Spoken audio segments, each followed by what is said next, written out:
adalah BYD Atto One, mobil listrik paling kecil BYD di Indonesia. Nah, yang menarik dari si Atto One ini bukan cuma desainnya, tapi harganya ya. Jadi dia ada dua varian di sini, dan varian yang bawahnya itu harganya di bawah 200 juta.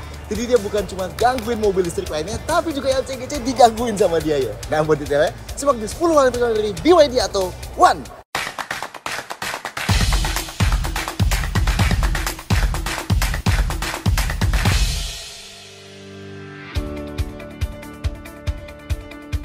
Satu, apa itu Atto One?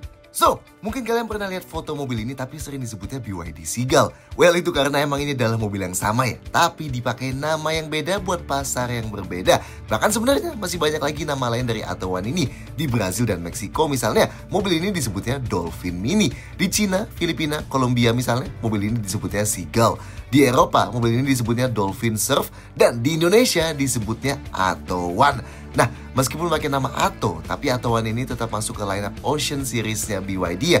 Mungkin ya karena berhubungan sama nama-nama yang dipakai di negara lain tadi ya. So, beberapa bagian eksterior dan interiornya sedikit bertema laut-lautan kayak seal, sea lion, dan dolphin gitu. Di Indonesia bakal ketemu siapa? Well, dari dimensi dan jumlah pintunya sih, dia bakal ketemu sama mobil listrik 4 pintu super compact lain kayak Wuling Bingo, Citroen C3, dan Neta V2. Tapi kalau lihat harganya, Atto One ini bukan cuma lebih murah dibanding mereka, tapi juga bahkan lebih murah dibanding beberapa varian mobil listrik mikro 2 pintu kayak Wuling REV, Ceres E1, dan VinFast VF3. Dan bahkan varian bawahnya ini pun lebih murah dibanding LCGC kayak Brio Satya eCVT dan Agya-G CVT. So, bener-bener gila sih ya. Variannya ada dua di sini, Dynamic yang punya klaim jarak tempuh 300 km dan satu lagi Premium yang punya klaim jarak tempuh 380 km. Dua, pilihan warna.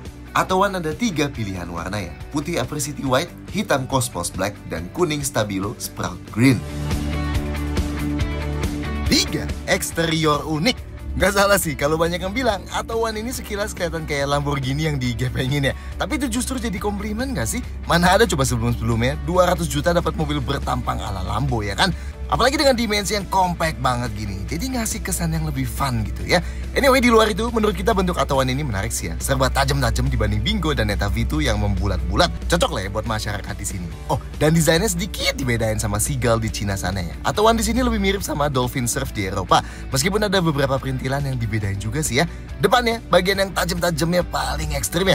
Lampunya pakai model yang BYD sebut desain double slash. Unik tuh ya, ada tulisan BYD Tech ya di dalamnya. Sedangkan bagian bawahnya dipakein panel hitam yang full membentang dari kiri ke kanan dan lebih menonjol keluar ya. Dan ini ngasih kesan lebih lebar overall ya. Dan di bawahnya dengan radiator grillnya trapezoidal yang diapit panel body color yang terkesan menusuk ke panel hitam di atasnya. Oh, dan yang unik di dekat wipers ini kayak ada cover plastik hitam gini ya. Kayaknya sih buat lebih aerodinamis saja ya. Detail lampu depannya, diarelnya LED yang double slash tadi, lampu besar dan lampu jauhnya proyektor LED, sedangkan lampu seinnya halogen ya.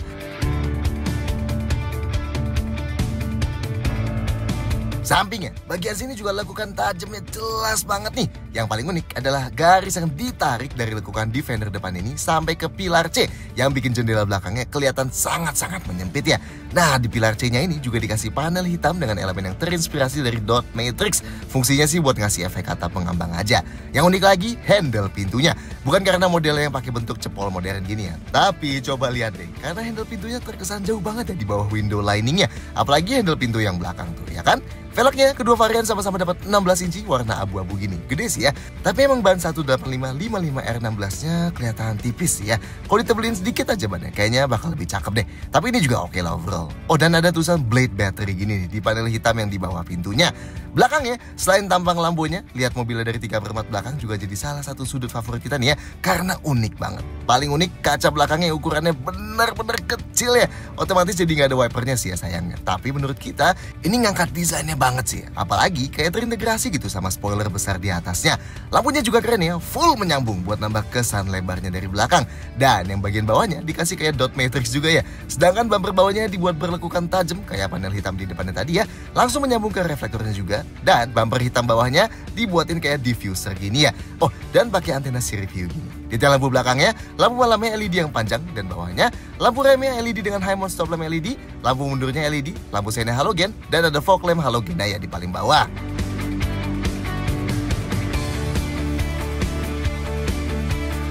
4. Interior lebih berkelas. Kalau ada bagian yang kelihatan lebih mahal dibanding harganya si Atowan ini, jelas interiornya ya. Well, coba lihat aja. Sebelumnya mana bisa coba 200 juta dapat interior proper gini, ya kan?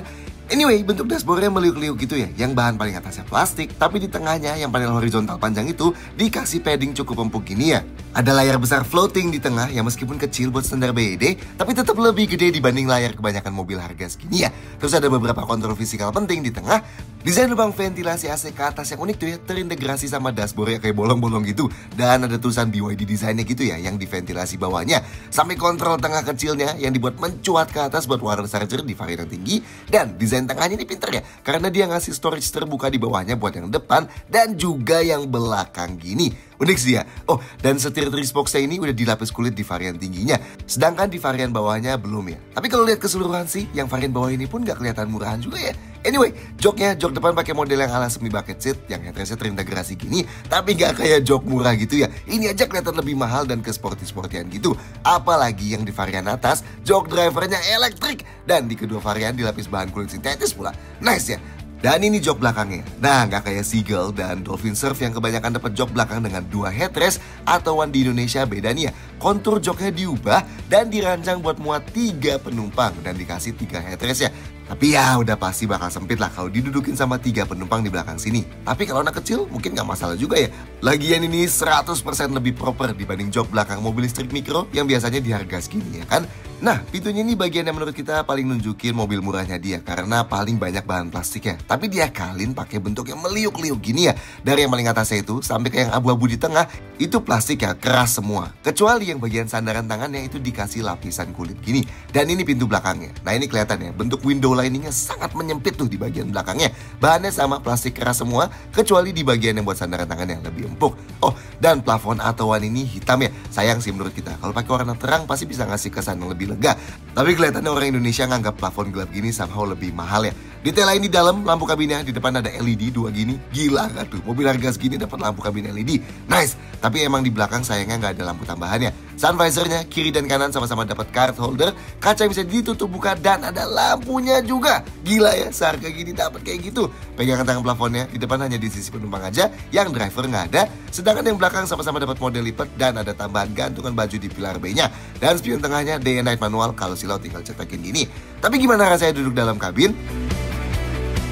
5. Konfigurasi jok. Buat masuk ke depan, pintunya termasuk cukup berat meski nggak seberat mobil Cina biasanya sih ya. Mungkin karena kecil juga mobilnya. Bukannya lebar nih tapi ya. Dan pintu ini nge-cover sampai bagian paling bawah ya. Jadi kalau luarnya kotor kena cipratan, bagian dalamnya harusnya tetap bersih. Jadi ya kaki kita nggak bakal kepeperan pas keluar masuk.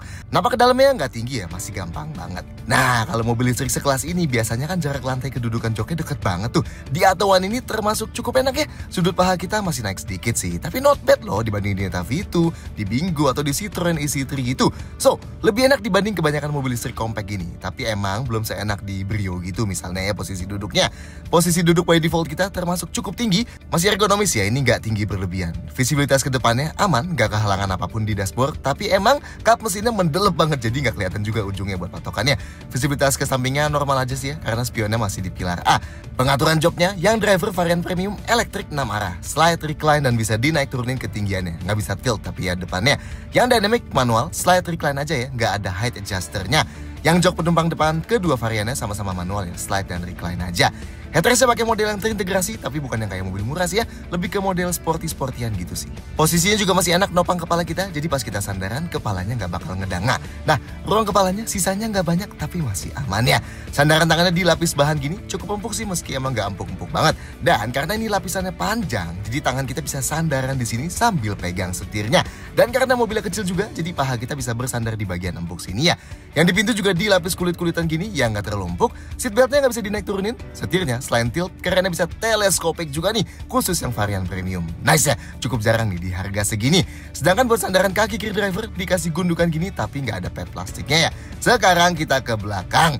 Pintu belakangnya lebih ringan dibanding yang depannya, tapi bukannya masih lebar banget sini. Oke ya. Nah, tapi karena atapnya agak turun dan ini mobilnya kecil juga, jadinya kepala kita mesti agak nunduk ya pas masuk. Posisi duduk di belakang sini lebih tinggi dibanding di depan. Nah, Jarak lantai kedudukan jok belakangnya ini cukup jauh nih ya. Not bad loh buat mobil listrik sekecil ini. Sudut paha kita sih masih naik ya, tapi ini jauh lebih oke dibanding di Bingo atau di Neta Vitus ya. So, kayak di depan juga, ini posisi duduknya lebih enak dibanding mobil listrik sekelas. Meski belum seenak mobil bensin kayak Brio gitu juga misalnya ya. Joknya nggak bisa digeser maju mundur, ruang kakinya emang nggak lega sih ya ini. Kalau dibanding Bingo gitu yang punya dimensi mirip ini, jelas ini lebih sempit ya. Salah satu alasannya mungkin juga karena si jok depannya yang konturnya tebal juga. Tapi ya masih aman lah overall. Ruang gerak sepatunya juga aman, tapi kalau kaki kita gerak-gerak, emang ujung kakinya masih kepentok sama jok depannya ya. Headrestnya adjustable tiga-tiganya, jadi kita masih bisa bersandar lebih santai. Sudut sandarannya fix ya, nggak bisa diubah-ubah. Nggak terlalu tegak sih enaknya, meski emang nggak sampai santai juga. Ya kalau buat komuter jadi penumpang masih oke lah ya. Nah ruang kepalanya nih, yang udah sempit. Masih ada sisanya sih, tapi udah agak mepet ya. Apalagi plafonnya yang warna gelap ini, dan bentuk pintu belakangnya yang bikin kaca belakangnya jadi kecil banget. Itu sayangnya juga nambah kesan sempit di dalam overall ya. Gampangnya ini aman, tapi kerasa sempit aja.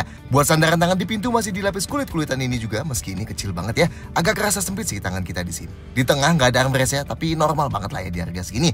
Oke, kalau mau duduk bertiga, nampak ke tengahnya agak sempit ya. Kaki kita perlu ngelipat gini, tapi enaknya lantainya rata. Jadi kaki kita bisa tetap di tengah sini. Dudukan jok tengahnya lebih tinggi dibanding kiri kanan dan sedikit lebih keras. Tapi sandarannya masih cukup empuk nih ya.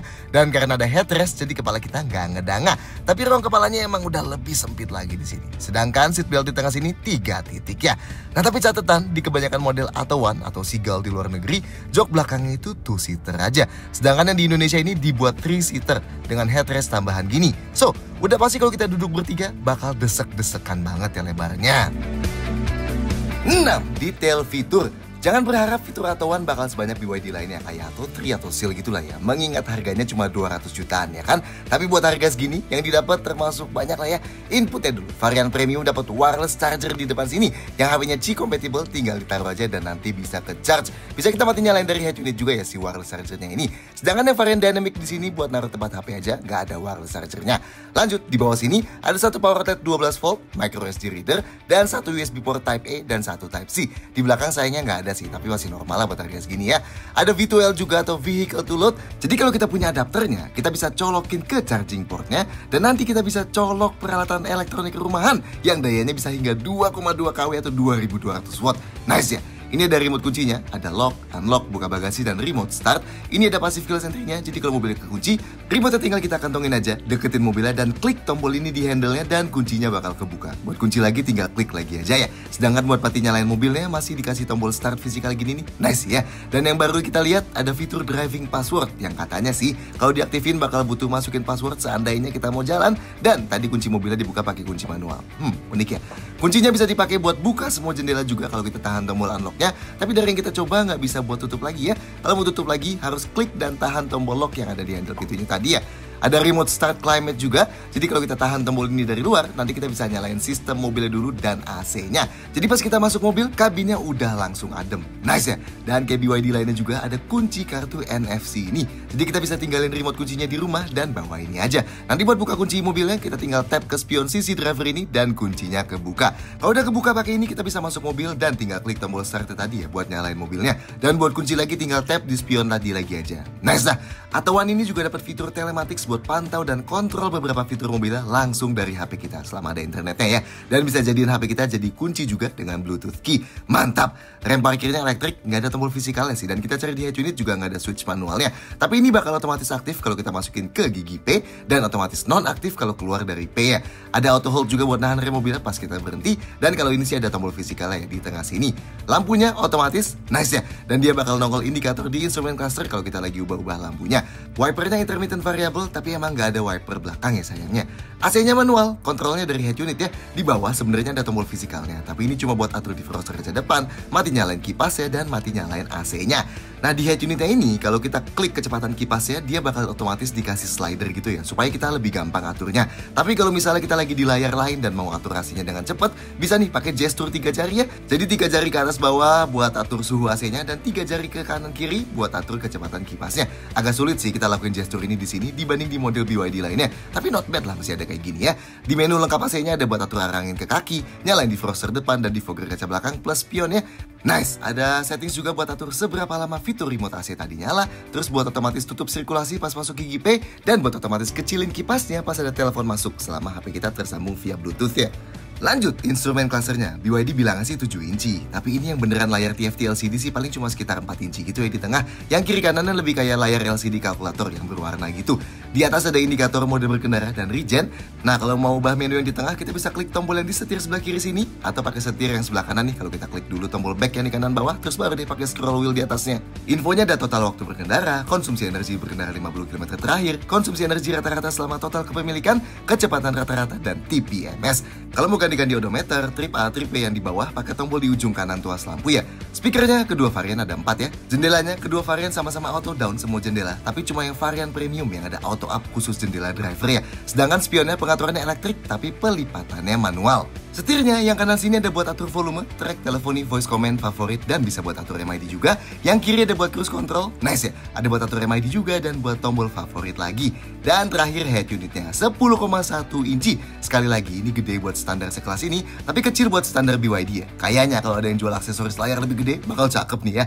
Oh, dan kalau Seagull dan Dolphin Surf di beberapa negara, layarnya tetap bisa diputar kayak BYD biasanya. Di Atto1 yang di sini nggak bisa ya, jadi orientasinya fix aja. Di bawah sini ada beberapa widget yang nongolin beberapa indikator di home screen.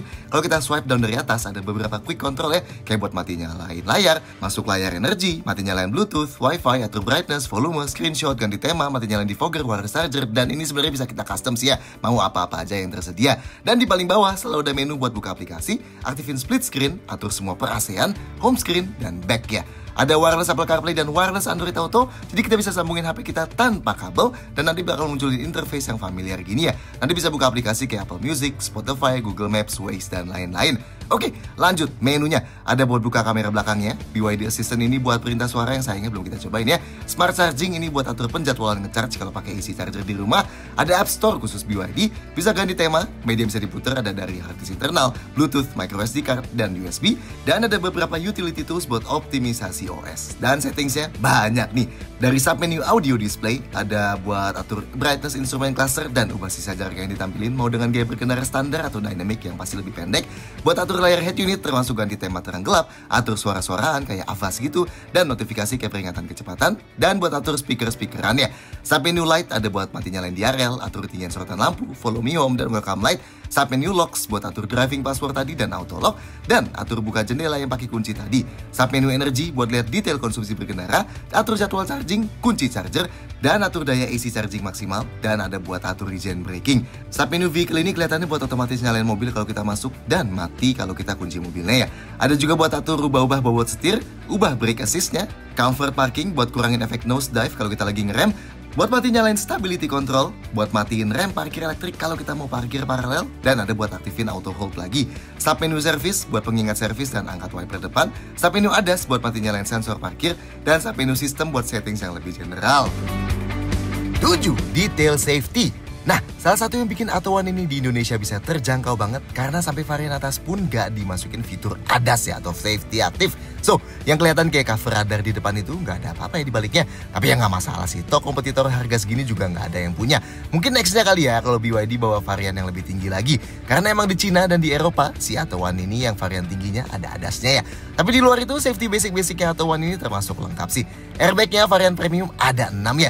2 airbag depan, 2 airbag samping yang ada di samping luar jok depan, dan 2 airbag pilar yang memanjang. Sedangkan varian dynamic ada 4 ya. Tapi yang gak ada justru airbag sampingnya. Tumben ya, biasanya kalau mobil yang 4 airbag itu seringnya airbag depan dan airbag samping. Di sini justru airbag depan dan airbag pilar. Airbag sampingnya malah nggak ada. Rem depannya cakram ventilasi dan rem belakangnya cakram. ABS, CBD, dan brake assist tentunya lengkap ya. Ada traction control dan stability control buat matinya di head unit ya. Ada hill start assist juga yang bisa nahan remnya beberapa detik pas kaki kita mau pindah dari pedal rem ke pedal gas sewaktu kita berhenti di tanjakan. Sensor parkir di belakang ada 3 titik yang terintegrasi dan ada indikatornya ya di head unit. Dan dari head unit juga bisa dimati nyalain ya. Kameranya ada 1 di belakang aja. Yes, yang di depan sini cuma dudukan kamera aja ya buat pasar lain yang ada kameranya. Kalau di sini sih kosong aja, tapi cukup oke lah gambar dari kamera mundurnya ini. Ada TPMS atau pengukur tekanan masing-masing ban, nice ya. Dan ada dudukan ISOFIX buat jok belakangnya. Termasuk oke lah ya. 8. Bagasi dan storage. Bagasi Atowan bisa dibuka pakai tombol yang dari remote sini ya, atau bisa langsung klik aja tombolnya yang di pintu ya. Ada di agak ke kanan sini nih, dan ini kecil banget ya tombolnya. Dan bagasinya kebuka. Oke, ini bagasinya nggak gede sih ya, jelas. Dibanding Neta V2 atau Wuling Bingo ini jelas lebih kecil. Tapi buat mobil ukuran segini masih cukup lah ya. Bibirnya cukup lebar buat ukuran mobil kecil, sedikit melebar lagi di bagian atasnya. So masukin barang besar harusnya nggak bakal masalah ya. Jarak bibirnya dari tanah cukup tinggi tapi masih wajar. Jadinya angkat barang berat kayak galon gitu harusnya nggak bakal terlalu sulit ya. Sedangkan lantai ke bibir bagasinya ada jeda ketinggian yang cukup dalam. Jadi kalau mau keluarin barang dari dalam sini harus diangkat dulu. Oke, detailnya di dalam. Di sebelah kanan sini nggak ada apa-apa ya. Di kiri juga nggak ada apa-apa. Dan sayangnya di bawah lantainya pun nggak ada apa-apa juga ya. Langsung rata kayak gini aja. Nah ini kita agak bingung nih, karena si Dolphin Surf alias Atowan di Eropa itu di bawah lantai bagasinya masih ada lubang yang cukup besar ya, bisa buat naruh barang-barang lagi. Sedangkan di Atowan ini nggak ada. Padahal bagian bawah mobilnya kelihatan tuh ya, masih cukup lowong sebenarnya. Sayang ya, nggak ada lampu bagasi juga ya. Nah buat luasin kapasitas bagasi, jok belakang bisa dilipat tapi nggak bisa dilipat secara terpisah ya. Pakai tali yang di ujung kanan dan kiri sini. Kita tarik dan kita dorong joknya. Dan kapasitasnya jadi bertambah emang, tapi ya jadi langsung nggak ada penumpang yang bisa duduk di belakang lagi ya.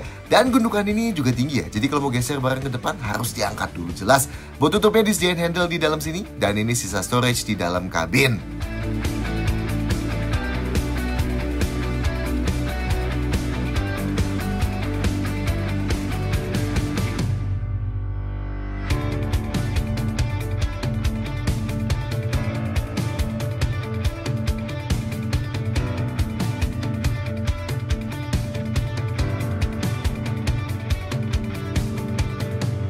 Sembilan, motor dan baterai. Oke, kalau kalian nggak perhatiin dari awal, Atowan ini adalah mobil full listrik ya. Sayang sih di bawah kap ini nggak ada space buat bagasi tambahan, tapi ya udahlah, mobil kecil juga ya kan.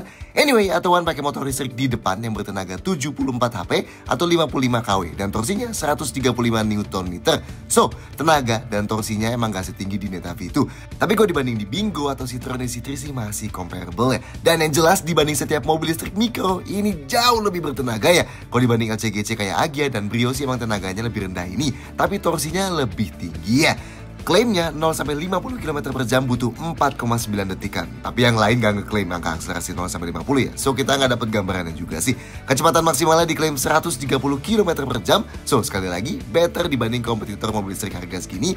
Tapi emang gak sebaik mobil bermesin bensin di harga segini ya. Transmisinya kayak hampir setiap mobil listrik direct dengan reduction gear ya. Yang di sini dikontrol pakai tombol fisikal unik ini di tengah. Cara pakainya, buat jalan masukin ke D, kita injek pedal rem sambil dorong ke bawah yang jauh gini. Buat mundur, dorong ke atas yang jauh. Buat masukin ke N, dari R kita kebawain sedikit sambil ditahan sebentar. Dari D ke N kita ke atasin sedikit sambil ditahan. Dan kalau udah mau parkir atau berhenti, kita klik yang P di pinggir kanan sini. Baterainya ada di bawah mobil ya, pakai baterai LFP atau lithium iron phosphate yang udah pakai teknologi blade baterainya BYD ya, yang diklaim aman dari tes penusukan dan lain-lainnya itulah ya. Kapasitasnya yang varian dynamic 30,08 kWh dan yang premium 38,88 kWh.